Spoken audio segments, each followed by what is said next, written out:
Voilà de retour et c'est maintenant le temps de parler de la route 66. Marc, tu es allé te gâter avec la belle route 66. D'abord, il faut que tu nous expliques c'est quoi la route 66, pourquoi elle est si mythique. Parce que la route 66, en fait, c'est le premier autoroute américain qui a existé. C'est ce qu'on appelle la Mother Road, la mère de toutes les routes. Ça, c'est John Steinbeck, dans un de ses romans, qui a appelé ça comme ça. En fait, c'est une route qui rejoint Chicago à la Californie, à Santa Monica. C'est une route qui a été extrêmement populaire, fondée en 1926, mais qui n'est plus officiellement une route depuis 1982. Elle a été ce qu'on appelle décommissionnée. OK? Donc, la route 66 comme telle, si demain matin, toi, tu décides d'aller la faire, elle n'existe plus dans bien des endroits. Tu dois savoir où tu t'en vas. Et c'est pour ça que je te disais en début d'émission, c'est moins romantique que ce que je pensais parce que ça demande beaucoup, beaucoup de préparation. Il faut que tu saches où tu t'en vas. Même nous, on avait un guide, on était en convoi avec les gens de chez Nissan et à quelques endroits, il a fallu faire des demi-tours parce que le pont était fermé, la route était fermée. Il y a des endroits qui sont plus accessibles, sauf si c'est un VUS. Alors, c'est pas si simple que ça. C'est pas dire on part et on s'en va. Mais ce ne serait pas dans l'intérêt des États-Unis de conserver cette route-là, justement? Ils le font par État et il y a des groupes de gestion de patrimoine qui font par État des développements. On en a vu quelques-uns, entre autres à Tulsa, en Oklahoma, où ils ont vraiment fait une grosse job. Il y a un gros pont avec le logo 66. Ils ont conservé l'ancien pont de la route 66, autour duquel ils ont fait un parc alors que la route passe aux côtés. Mais l'histoire de la route 66, c'est vraiment... Tu as vu le film Les Bagnoles, le film Cars? Oui. C'est exactement ça. C'est-à-dire que c'est une autoroute qui était super populaire et qui, écoute, à une certaine époque, dans les années 30, il passait jusqu'à 1 million de voitures par année sur cette route-là. Wow. Mais imagine-toi là, que c'est une voiture... Il y avait 1 200 000 voitures sur la route. Bien, en fait, c'est presque ça, là, mais il y avait 1 million de voitures par année, sauf que tu comprends que la vitesse de ces voitures-là, c'était par choc à par choc tout le long. Alors, ils ont été obligés de construire des tunnels sous la route à certains endroits pour permettre aux piétons de traverser. Alors, c'était vraiment un endroit super populaire. Et tout d'un coup, ils ont ouvert une autoroute. Et du jour au lendemain, tout ce qu'il y avait sur la route 66 a fermé. Alors, quand on part, c'est presque 4000 km, 3980 km qui relient Chicago jusqu'à Santa Monica. Et c'est vraiment là, des paysages, des endroits, des paysages magnifiques, mais d'autres endroits, des endroits de pauvreté, des stations-service abandonnées. Il y en a des dizaines, voire des centaines. C'est assez particulier. Alors, nous, on est partis, on était avec Nissan, comme je l'ai dit. Alors, on avait 3 voitures. On avait l'Altima, on avait la Kicks et on avait le Murano. Et on avait avec nous un historien, Dave Clark, qui était dans le premier véhicule en avant et qui était sur walkie-talkie et qui nous racontait l'histoire au fur et à mesure. Parce que ça, c'est un autre élément. Si tu pars là, c'est beau de voir des bâtisses abandonnées, mais si tu ne sais pas ce que c'est, hein? Alors tu as besoin de quelques préparatifs avant d'y aller. Ceci étant dit, première journée, part de Chicago, il fait froid, on s'en va jusqu'à Cuba. Bon, c'est au Missouri, là. OK. C'est pas exactement... T'es-tu en avion ou t'es en auto, là? Je ne savais pas trop. C'est pas exactement le même endroit, mais effectivement, on s'est rendu à Cuba, au Missouri. On faisait entre 5 et 700 km par jour. Et à chaque jour, on a changé de véhicule. Ça nous a donc donné l'occasion d'essayer les 3 véhicules Nissan. Et je dois le dire, d'entrée de jeu, j'ai toujours pensé que les sièges zéro gravité de Nissan, c'était un gadget marketing. Ouais. Après 4000 km, je peux te dire que non, ça fonctionne. On a même jasé avec un des ingénieurs qui a travaillé sur le projet, puis c'est vraiment inspiré de la NASA. Ils ont vraiment utilisé des rapports de la NASA pour les faire. C'est des points de pression particuliers. Et honnêtement, moi qui ai des problèmes de dos, j'en ai pas eu de la semaine. Alors, ça a vraiment, vraiment bien été. Il y a ça de positif. Et là, tu découvres toutes sortes d'affaires sur la route 66. Écoute, au Missouri, on a vu un endroit qui s'appelle Uranus. OK? Uranus, c'est un espèce... Tout le monde a entendu parler du Madrid, hein, évidemment. Ouais. Bon, mais c'est ça, mais multiplié par 20. Il y a toutes sortes d'affaires. Il y a un parc pour les enfants. Il y a un musée de bizarreries, genre femme à barbe et des trucs comme ça. Il y a des boutiques souvenirs.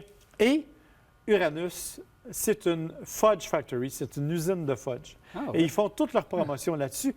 Je ne te prononcerai pas le nom Uranus en anglais, mais je pense que tu as assez d'imagination pour comprendre. Et ils font toute leur promotion là-dessus. Wow. C'est des fusées, c'est toutes sortes d'affaires. C'est complètement flyé. Ça fait partie des choses très, très typiques de la route 66.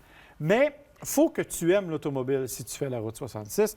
Toujours pas très loin de là. On s'est rendu dans une petite ville qui s'appelle Springfield, toujours au Missouri.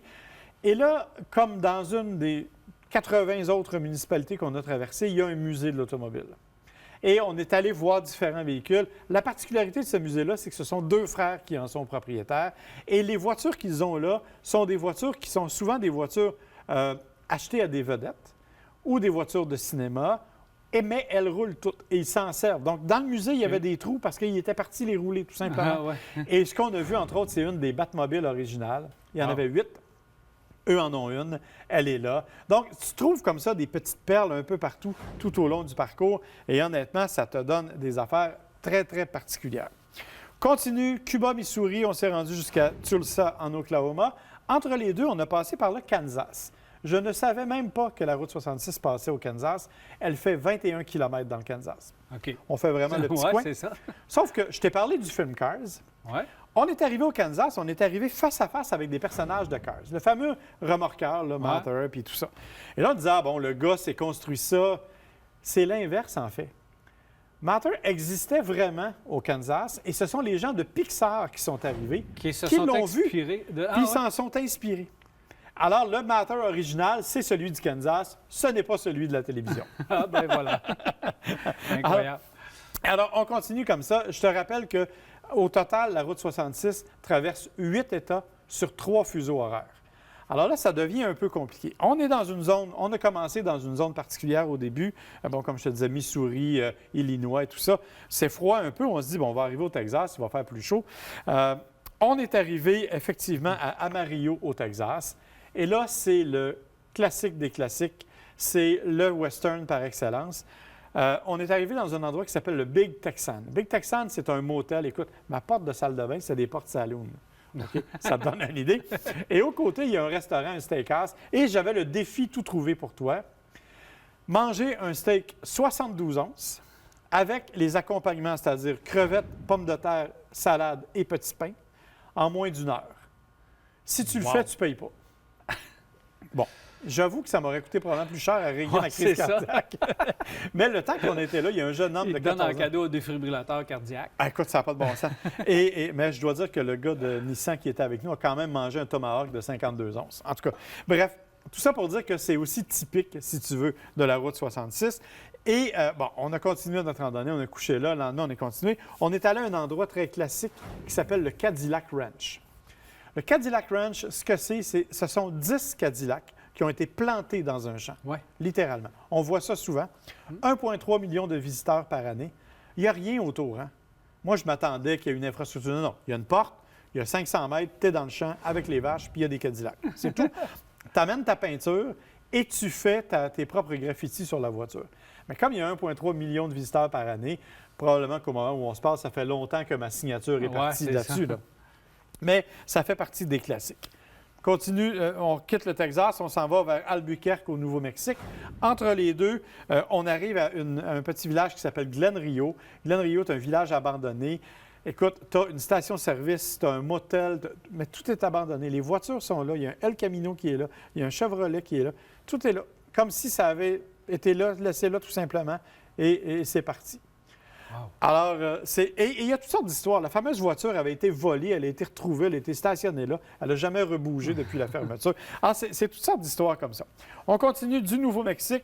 On arrive en Arizona. On s'attendait à ce qu'il fasse chaud. Il y avait 8 cm de neige au sol, ce que je n'avais pas vraiment prévu. Et, bon, tu continues, bien sûr. Et là, tu rencontres toutes sortes d'affaires, des choses qu'on a vues un peu partout. Là. Le El Rancho, qui est un hôtel super classique où les vedettes à la Humphrey Bogart et tout ça allaient coucher à l'époque, dans une petite ville qui s'appelle Gallup, au Nouveau-Mexique. Après ça, on a vu le Wigwam Motel, toujours dans Cars, le fameux motel avec les cônes. Mais en fait, ce sont des tipis. Ça s'appelle le Wigwam Motel et ça existe aussi. Et on a fini ça dans une petite ville, pas fini, mais on a traversé toutes sortes d'affaires, le Bagdad Café, qui est un film des années 80 que moi j'adorais. On est allé à Oatman. Oatman, c'est une ville western qui a été développée pour amener les matériaux avec des ânes. Mais ils ont laissé les ânes lousses. Fait qu'aujourd'hui, tu te promènes, puis les ânes sont partout. Et on a un collègue, Jacques Deshaies, il y a un âne qui est tombé en amour avec lui. Ben voyons. Et je te jure, l'âne a rentré la tête dans la voiture. Jacques le flattait. L'âne était choqué après tout le monde. Il allait voir Jacques. Jacques le flattait. L'âne arrêtait. Alors, on a beaucoup ri avec ça. Et tout ça, on est allé compléter ça vraiment à Santa Monica. Santa Monica sur le quai, le fameux quai qu'on connaît. En fait, c'est à 500 mètres plus loin, mais c'est là qu'officiellement. Tout ça pour dire que 4000 km au volant des 3 Nissan, je peux te dire que La Murano, elle est silencieuse. Je peux te dire que l'Altima se comporte très bien, que la Kick souffre un peu dans les montées, Ouais. mais qu'en ville, elle est très maniable et que les trois se sont avérés, ma foi, beaucoup plus confortables que ce à quoi on s'attendait. C'est sur ma bucket list. J'ai fait la route 66. Un petit conseil, si tu veux la faire, prévois 3 semaines. Nous, on le fait en 16 jours. Et je peux te dire que c'est précipité et prévois 6 mois de préparation parce qu'il faut que tu saches où tu t'en vas. Il me semble que c'est des gens, des groupes de motos. Est-ce que tu as croisé des groupes de motos? Parce que souvent, c'est le voyage là, par excellence pour les gens en moto. Non, on a croisé beaucoup de petits VR, des Westphalia, des trucs comme ça, des Québécois, entre autres. Ah ouais? On a arrêté à un moment donné de faire des images et il y a un chien qui arrive tout près de moi et je commence à flatter le chien et sa maîtresse qui dit « Chloé, Chloé! » Je fais « Mon Dieu! » Alors, c'était des Québécois et beaucoup, beaucoup d'Européens. Et ça, c'est fascinant. Les Européens amènent leurs véhicules. Alors, on a vu des sprinters importés d'Europe qui faisaient le voyage. Pour eux, c'est un pèlerinage. Il y a 60 000 personnes par année qui font la route 66 d'un bout à l'autre, comme nous, on le fait, et plusieurs millions, évidemment, qui vont la visiter ailleurs. Espérons qu'ils vont la conserver puis qu'ils vont faire un travail justement pour aider les touristes parce que c'est quelque chose d'assez exceptionnel. Oui, parce que je peux te dire qu'au niveau des infrastructures touristiques, là, j'ai mangé du hamburger dans des cantines pendant 8 jours. J'avoue que je commence à avoir hâte de manger du poisson un peu. Merci Marc, on s'en reparle tantôt. Ça fait plaisir. Voilà, on prend une pause et au retour, les nouvelles de l'industrie.